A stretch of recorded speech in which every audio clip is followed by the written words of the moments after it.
وقال تعالى يا أيها الذين آمنوا اتقوا الله ولتنظر نفس ما قدمت لغد واتقوا الله إن الله خبير بما تعملون ولا تكونوا كالذين نسوا الله فأنساهم أنفسهم أولئك هم الفاسقون لا يستوي أصحاب النار وأصحاب الجنة أصحاب الجنة هم الفائزون وقال رسول الله صلى الله عليه وسلم بلغوا عني ولو آية وقال طلب العلم فريضة على كل مسلم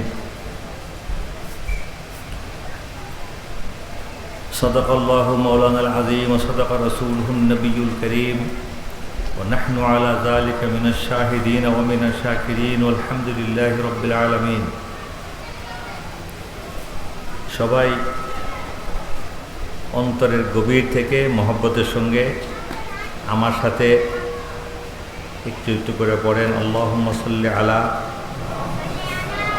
সাইয়্যিদিনা ওয়া হাবিবিনা ওয়া মাওলানা মুহাম্মদ النبي الأمي وعلى آله وأصحابه وبارك وسلم تسليما كثيرا كثيرا سبحان الله والحمد لله ولا إله إلا الله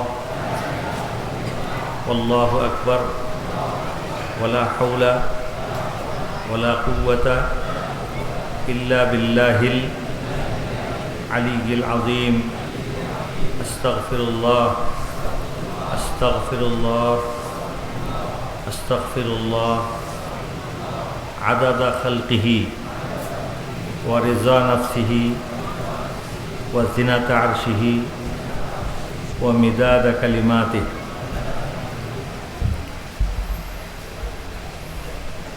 আজকে জামিয়া কারিমিয়া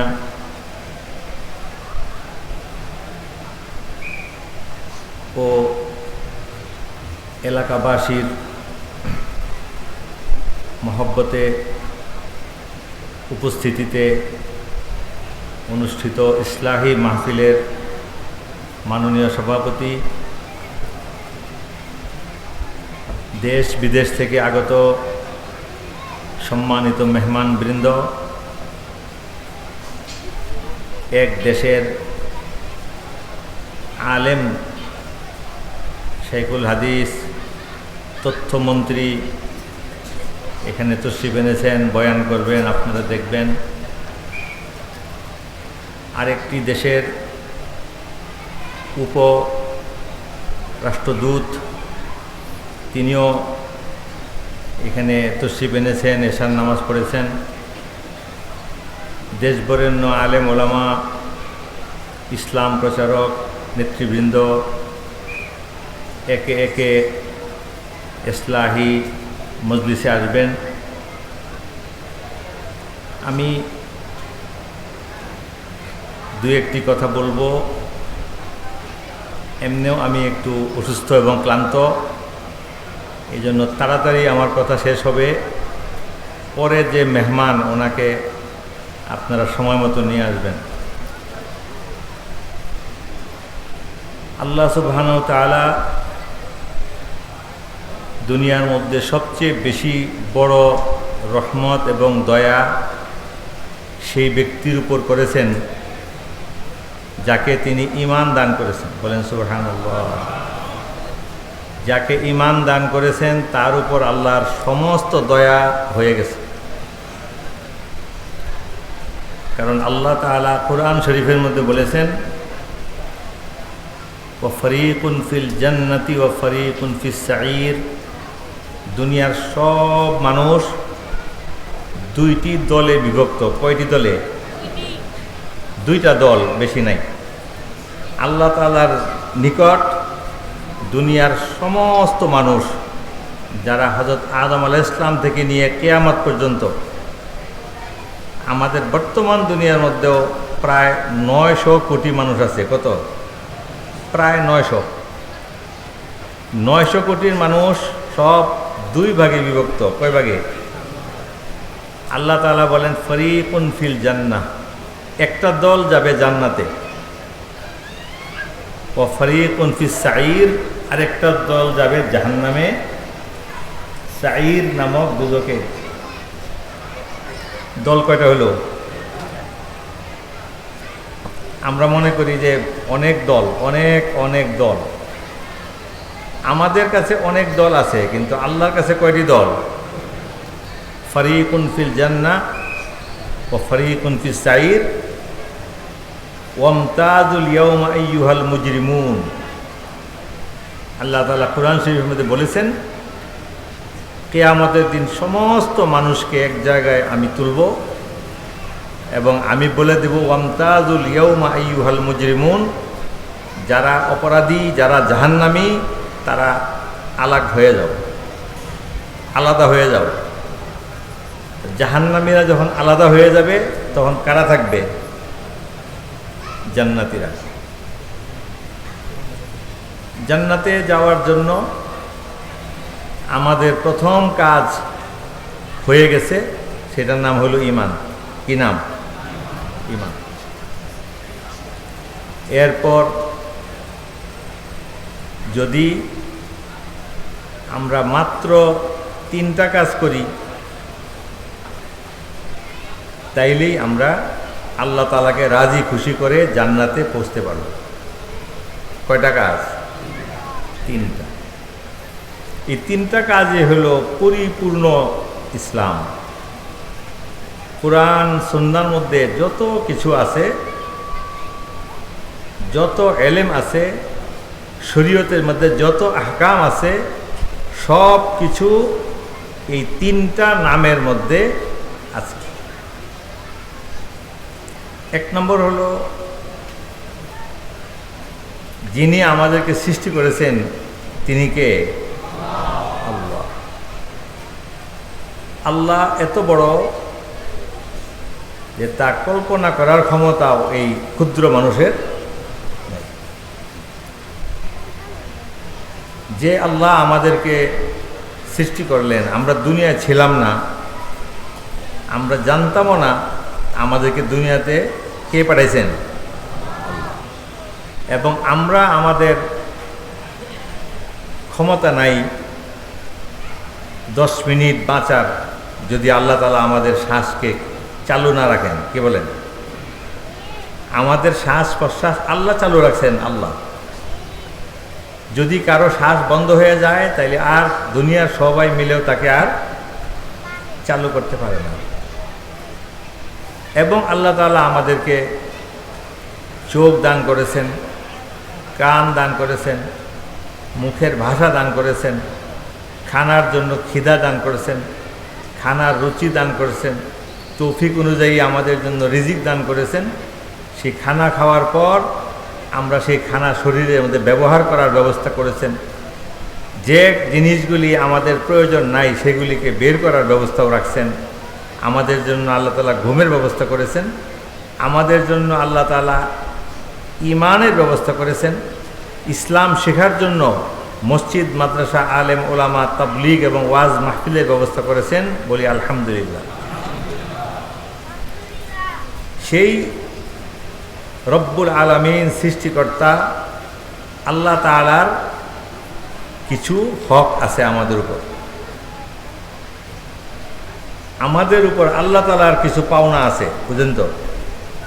সেই হকগুলি আল্লাহকে দেওয়া, এটা হলো 1 নম্বর।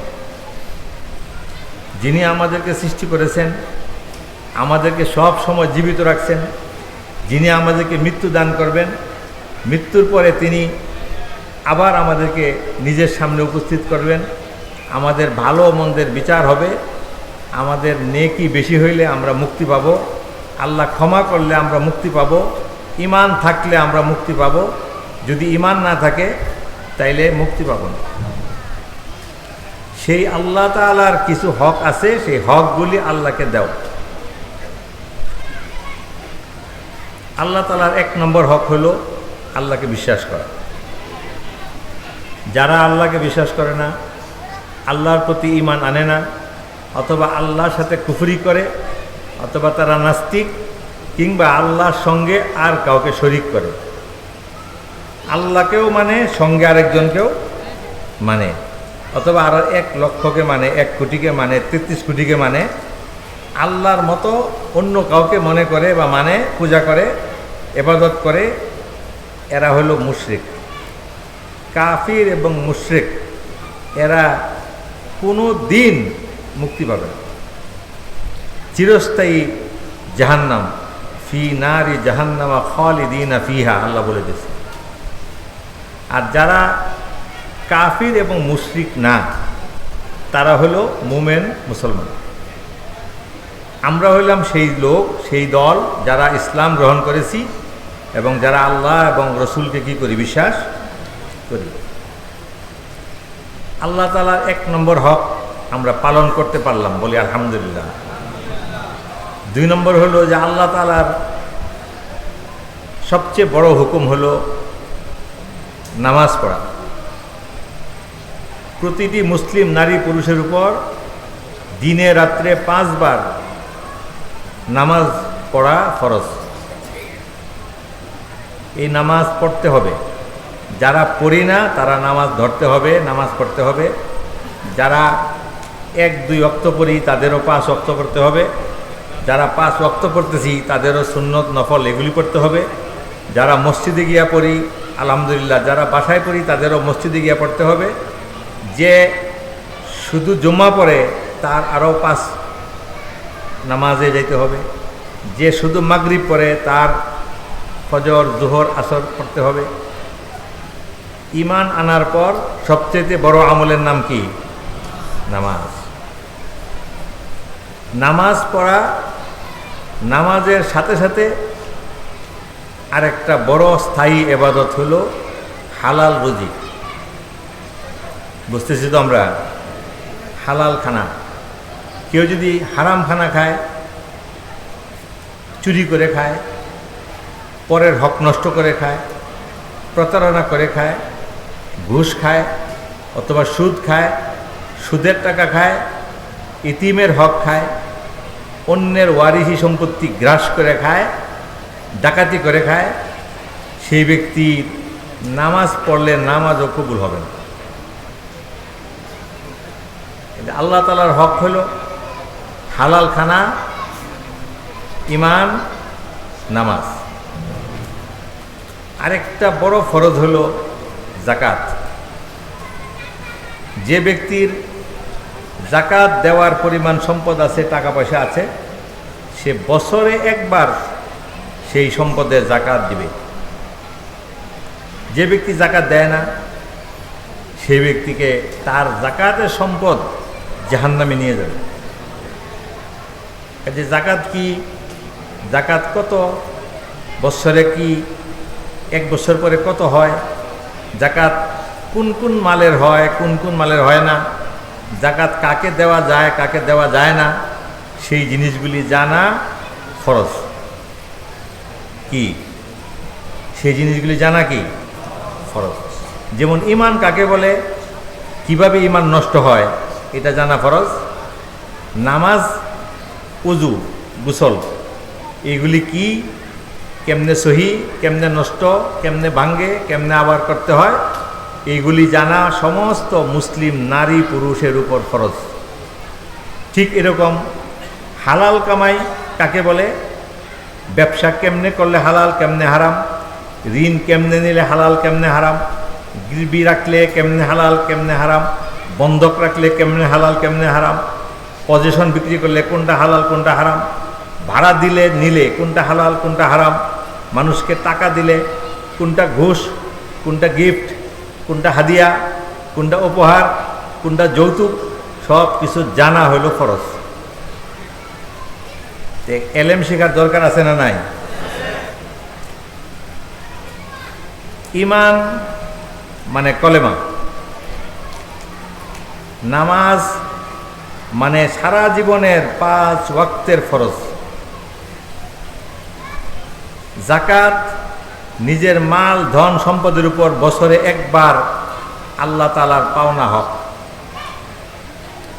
আরেকটা হলো সারা বছর পরে একবার আসে, বছরের 11 মাস পর এক মাস, নাম হলো রমজান। রমজানের রোজা রাখা বয়স্কদের উপর ফরজ। একটি রোজা যদি বিনা কারণে কেউ ভাঙে, আল্লাহর হাবিব সাল্লাল্লাহু আলাইহি ওয়াসাল্লাম বলেন বাকি সারা জীবন রোজা রাখলেও তার ক্ষতিপূরণ হবে না।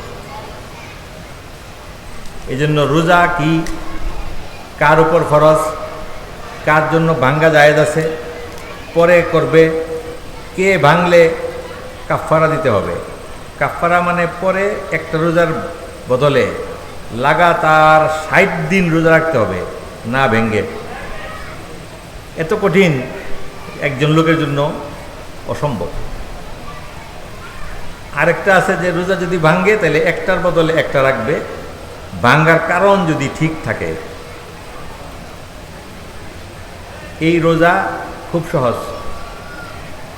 11 মাস খাওয়া দাওয়া করো, 1 মাস আল্লাহর হুকুমে সুবে সাদেক থেকে মাগরিবে পর্যন্ত পানাহার ত্যাগ করা। আরেকটার নাম হলো হজ। এটার নাম কি? হজ। যে ব্যক্তি মক্কা শরীফ যাওয়ার ক্ষমতা রাখে, স্বাস্থ্য, টাকা, পাসপোর্ট, অনুমতি আছে, এই ব্যক্তির উপর জীবনে একবার হজ ফরজ। যত টাকাওয়ালা হোক তার জন্য বারবার কিনা হজ ফরজ। হজ কয়বার ফরজ? একবার। রমজান কয়বার ফরজ? যতদিন বাঁচে। নামাজ কতদিন ফরজ? ওয়াবুদ রব্বাকা হাত্তা ইয়াতিয়াকাল ইয়াকিন। আল্লাহর হাবিব সাল্লাল্লাহু আলাইহি ওয়াসাল্লামকে আল্লাহ তাআলা বলেন যে আপনি দুনিয়া থেকে বিদায় হওয়ার আগ পর্যন্ত আল্লাহর ইবাদত করতে থাকেন। এটার দ্বারা মৃত্যু পর্যন্ত নামাজ ফরজ হয়ে গেছে, মৃত্যু পর্যন্ত রোজা ফরজ আছে, মৃত্যু পর্যন্তই যাকাত ফরজ আছে। এই 5টি বুনিয়াদের উপর ইসলাম প্রতিষ্ঠিত। একটার নাম হলো কলেমা, একটার নাম হলো নামাজ, আরেকটার নাম হলো যাকাত, আরেকটার নাম হলো রোজা, আরেকটার নাম কি? হজ। এগুলি হলো মানুষের কাছে আল্লাহর পাওনা। কি বলেন? যদি কোনো মানুষ এইগুলির মধ্যে ত্রুটি করে, কম করে, ভুল করে, ছুটে যায়, আগের 20-25 বছর নামাজ পড়ে নাই, তাবলিগে গিয়া, ওয়াজে গিয়া, পীর সাহেবের কাছে গিয়া বা আলেমদের সোহবতে গিয়া নামাজ ধরছে 30 বছরে, কেউ ধরছে 40 বছরে, তার সেই নামাজ পূরণ হয় নাই, আল্লাহ তাআলা তাকে তার ইমানের ত্রুটি, তার নামাজের ত্রুটি, তার হজের ত্রুটি, তার যাকাতের ত্রুটি সব ইচ্ছা করলে মাফ করে দেবেন। ইন্নাল্লাহা লা ইয়াগফিরু আন ইউশরাকা বিহি ওয়া ইয়াগফিরু মা দুনা যালিকা লিমান ইয়াশা। আল্লাহ বলেন যে আমি ক্ষমা করব না একটা গুনাহ, আমি ঘোষণা দিয়ে দিই। লক্ষ নবী আর হাজার হাজার কোটি কোটি আলেম ওলামা, ইসলামের দায়ী মুবাল্লিগদের দ্বারা এই কথা আল্লাহ ঘোষণা করে দিয়েছেন যে আল্লাহ তাআলা একটা গুনাহ কখনো মাফ করবেন না, সেই গুনার নাম হলো শিরিক। কি নাম? শিরিক। আল্লাহর সঙ্গে আর কাউকে শরিক করলে, আল্লাহর মতো আর কাউকে মনে করলে, আল্লাহর কাছে যা চাওয়া হয় সেরকম চাওয়া অন্যের কাছে চাইলে, আল্লাহ ছাড়া অন্যের সামনে মাথা সেজদা করলে, আল্লাহ ছাড়া অন্য কাউকে জীবনদাতা, মৌতদাতা, হায়াতদাতা, সন্তানদাতা, ফসলদাতা মনে করলে, বিশ্বাস করলে, তার কাছে প্রার্থনা এবং দোয়া করলে, তাকে খোদা মনে করা, খোদার শরীক মনে করা যদি কেউ করে, লা ইয়াগফিরু আন ইউশরাকা বিহি, আল্লাহ বলেন সেই ব্যক্তিকে আমি চিরস্থায়ী জাহান্নামে দিব, কোনোদিন ক্ষমা করব না। এরকম আমরা আছি নাকি? নাই। বলেন আলহামদুলিল্লাহ। আল্লাহ আমাদেরকে চিরস্থায়ী জাহান্নাম থেকে মুক্ত করে দিচ্ছে। কেন? আমরা পড়ছি লা ইলাহা ইল্লাল্লাহ মুহাম্মাদুর রাসূলুল্লাহ। লা ইলাহা ইল্লাল্লাহ অর্থ আল্লাহ ছাড়া আর কোনো মাবুদ নেই। আর আল্লাহর নবী মুহাম্মদুর রাসূলুল্লাহ তিনি হইছেন আল্লাহর পয়গম্বর, আল্লাহর নবী, এবং আল্লাহ এবং রসুল দুজনের হুকুমের নাম হলো শরীয়ত। শরীয়তের মধ্যে কামিয়াবি, শরীয়তের বাইরে মুসলমানের জন্য আর কিছুই নেই। এই হলো এক। 2 নম্বর, দুনিয়াতে যত মানুষ আছে আমি আপনি কেউ কিন্তু দুনিয়াতে একা না, নাকি একা? আমাদের সঙ্গে জড়িত কিছু লোক আছে, আছে না নাই? আমাদের সঙ্গে জড়িত কিছু লোক আছে, যেমন আমার মা আছে। প্রত্যেক সন্তানের কি আছে? মা আছে, বাবা আছে, ভাই বোন আছে, বয়স হইলে পরে বিবি বাচ্চা আছে, বিবি বাচ্চার পরে ফ্যামিলির অন্য লোক আছে, পাড়া প্রতিবেশী আছে। আপনি একজন কৃষক হইলে আপনার জন্য অন্য পাবলিক আছে, আপনি একজন ব্যবসায়ী হইলে আপনার কাস্টমার আছে, আপনি একজন শ্রমিক হইলে আপনার মালিক আছে, আপনি একজন অটো বা রিক্সাওয়ালা হইলে আপনার কি আছে? প্যাসেঞ্জার আছে। আপনি যদি ইমাম হন তাহলে আপনার মুসল্লি আছে, আপনি যদি মুসল্লি হন তাহলে আপনার ইমাম আছে। সমাজের মধ্যে আমরা প্রত্যেক মানুষের কিছু লোকের সঙ্গে কি আছে? সম্পর্ক আছে। ওই মানুষগুলিকে বলে বন্দা। কি বলে? বন্দা। সেই মানুষেরও আমার কাছে কিছু পাওনা আছে, আছে না নাই? আমার কাছে আমার মায়ের কিছু পাওনা, আমার পিতার কিছু পাওনা আছে, আমার ভাই বোনের আছে, আমার পাড়া প্রতিবেশীর পাওনা আছে, আমার সমাজের পাওনা আছে। আমি ব্যবসা করলে আমার কাস্টমারের বা মহাজনের পাওনা আমার কাছে আছে। সমাজের মধ্যে আমি চলি, প্রতিবেশী, তাদের আমার কাছে পাওনা আছে। সেই পাওনাগুলির নাম হলো হক্কুল ইবাদ। কি নাম? হক্কুল ইবাদ। বান্দার কাছে বান্দার হক, সেগুলি আদায় করতে হবে। এটা হলো ইসলামের 2 নম্বর। প্রথমটা যেটা বললাম এটার নাম হলো হক্কুল্লাহ। ওটার নাম কি? হক্কুল্লাহ মানে আল্লাহর হক। বান্দার কাছে, আমাদের কাছে আল্লাহর কিছু পাওনা আছে। সেই পাওনার মধ্যে 1 নম্বর হলো ঈমান এবং ইবাদত। সেই ইবাদত আল্লাহ যাকে ইচ্ছা তাকে ক্ষমা এবং ঢিল দিতে পারেন। 2 নম্বর হলো বান্দার কাছে মানুষের পাওনা। কি বলেন?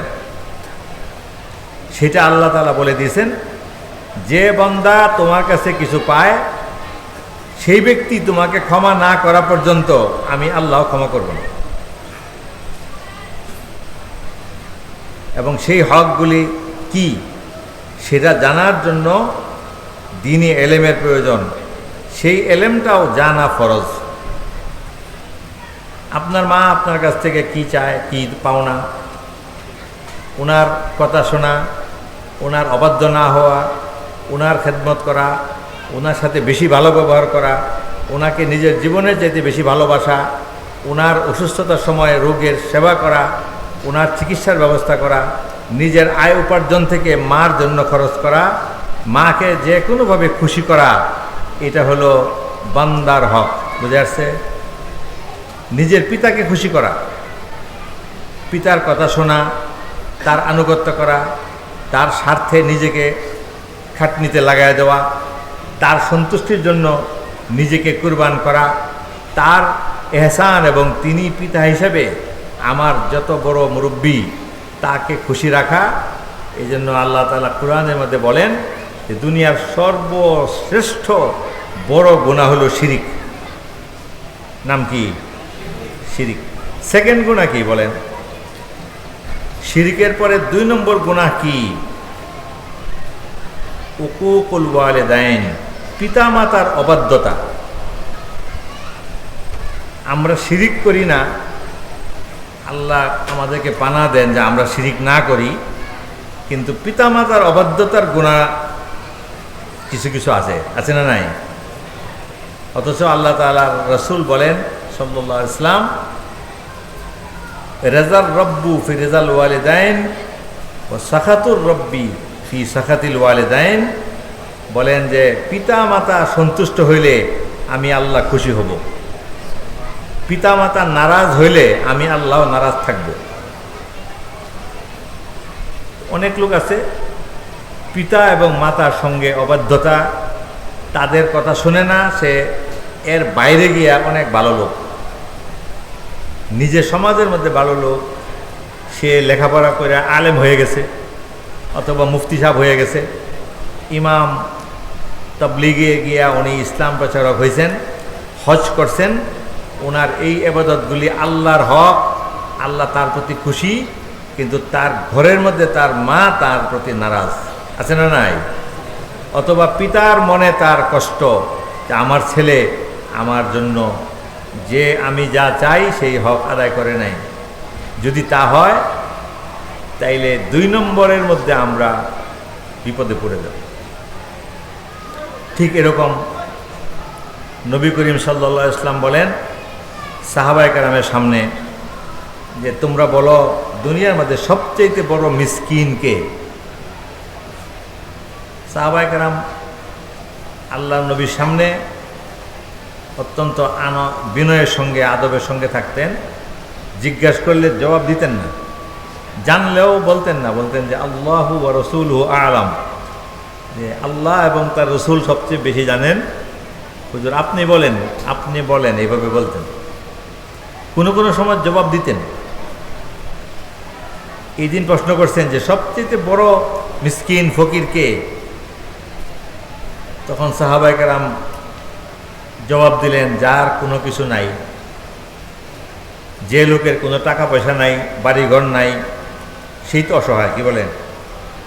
যার বাড়িঘর নাই, টাকা পয়সা নাই, কিছুই নাই, সে হলো অসহায়, গরিব। তখন নবী করিম সাল্লাল্লাহু আলাইহি ওয়াসাল্লাম বলেন যে যার কিছুই নাই সে আসল গরিব না। যার কোনো খাবার নাই তাকে যদি কেউ খানা দেয় তাহলে তো তার হয়ে যায়, হয় না? যার টাকা পয়সা নাই তাকে যদি কেউ টাকা দেয় তাহলে টাকা হয়ে গেল। যার বাড়িঘর নাই তাকে যদি থাকার জায়গা দেয়, একটা ঘর দেয়, তাইলে হয়ে গেল। দুনিয়ার গরিব গরিব না। তখন সাহাবায়ে কেরাম বললেন, হে আল্লাহ রসুল আপনি বলেন সবচেয়ে বেশি অসহায় গরিব কে? তখন আল্লাহ নবী বলেন, ওই ব্যক্তি সবচেয়ে গরিব যে ব্যক্তি ইমানদার, নামাজি, রোজা, যাকাত, হজ, সুন্নতের উপর আমল, জিকির, দান সদকা সব কিছু আছে, এবং বয়স হওয়ার পর সেই ব্যক্তি ইমানের সঙ্গে মৃত্যু হয়েছে। ভালো না? কবরের মধ্যেও সে প্রশ্নের উত্তর দিয়া শান্তিতে ঘুমাইছে। কিয়ামতের মাঠেও তার নেকির পাল্লা ভারী হয়ে গেছে। পুল সিরাতও সে পার হয়ে গেছে এবং জান্নাতের ফায়সালা হয়ে গেছে। আমলনামা ডান হাতে আসছে, সে খুশিতে জান্নাতে রওনা হয়ে গেছে। জান্নাতে যাওয়ার সময় ওইখানে সে শুনে তাকে পিছন থেকে কেউ ডাকতেছে। কে প্রথম ডাকতেছে? তার নিজের বিবি। কে ডাকতেছে? হ্যাঁ, তার বিবি বলতেছে যে আয় আল্লাহ, উনি তো আমার স্বামী, ওনার সঙ্গে আমি 40, 50, 60 বছর সংসার করেছি, ওনার সঙ্গে থেকে তার সংসার বাড়িঘর সব আমি সাহায্য করে দুজনে মিলে গড়েছি। আমাদের সন্তানাদি হয়েছে 5 জন 7 জন, নাতি নাতকর মিলায় হয়ে গেছে 80-90 জন। উনিও ভালো মানুষ, আমিও ভালো মানুষ, কিন্তু আজকে কিছু নামাজ ছোটার কারণে অথবা পর্দা না করার কারণে অথবা গুনাহ বেশি থাকার কারণে আমি জাহান্নামী হয়ে গেছি, কিন্তু আমার স্বামী কি হয়ে গেছে? জান্নাতি। বুঝতেছেন কথা? কিন্তু ওনার কাছে আমার কিছু পাওনা আছে। ফেরেশতারা বলবে যে কি পাওনা? বলে যে দেনমোহরের টাকা দেন নাই উনি আমার। কি দিছে না? হ্যাঁ, বিবাহের দেনমোহরের টাকা দেয় নাই। 500 টাকা ছিল, নাইলে 5,000, নাইলে 10,000, নাইলে 1 লাখ। তখন ফেরেশতারা বলবেন যে আপনি এই বান্দির পাওনা আদায় করে দেন, নাইলে আপনার জান্নাতে যাওয়া কি হবে না, সম্ভব। তখন ওই মহিলা, আল্লাহ তাআলা কোরআনে বলেন যে কিয়ামতের দিন মানুষ কেউ কেউকে চিনবে না, কেউ কেউকে খাতির করবে না, সবাই ইয়া নফসি ইয়া নফসি করবে। ইয়াউমা ইয়াফিরুল মারউ মিন আখিহি ওয়া উম্মিহি ওয়া সাহিবাতিহি ওয়া বানিহি। আল্লাহ বলেন কিয়ামতের দিন মানুষ নিজের ভাইকে দেখলে পলায় যাবে, নিজের বিবিকে দেখলে স্বামী পলায় যাবে, নিজের সন্তানকে দেখলে পিতা পলায় যাবে, আর বাবাকে দেখলে ছেলে পলায় যাবে, যে দেখা হইলে আবার কোনো কিছু চাই কিনা। ইয়াউমা ইয়াফিরুল মারউ মিন আখিহি, ভাই থেকে, ও উম্মিহি, মা থেকে, ও সাহিবাতিহি, স্ত্রী থেকে, ও বানিহি, এবং বংশ সন্তান থেকে মানুষ পলাইবে। ওই জান্নাতের গেটের মধ্যে এই মহিলা বলতেছে আমার পাওনা আছে। তখন ফেরেশতারা বলবে যে ওনার পাওনা আগে দেন, এরপরে জান্নাতে যেতে পারবে। কত? বলবে যে আমার জান্নাতে যাওয়ার জন্য 10 লাখ নেকির দরকার, এটা দেন আমার। বুঝেন না?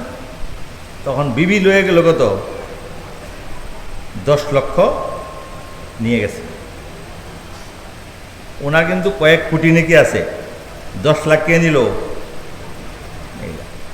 মহিলা যাওয়ার পরে আবার জান্নাতে রওনা দিছে, আবার আরেক বেডি দাঁড়ায় রয়েছে, সাথে আবার কয়েকটা বাইকনা। চিনেননি? হ্যাঁ, ওই মহিলাকে বোন।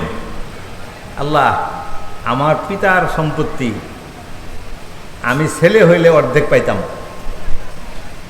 কিন্তু আপনি আমাকে বলছেন মেয়েরা ভাইয়ের অর্ধেক পাবে, সমান অর্ধেক না, অর্ধেকের অর্ধেক নাকি?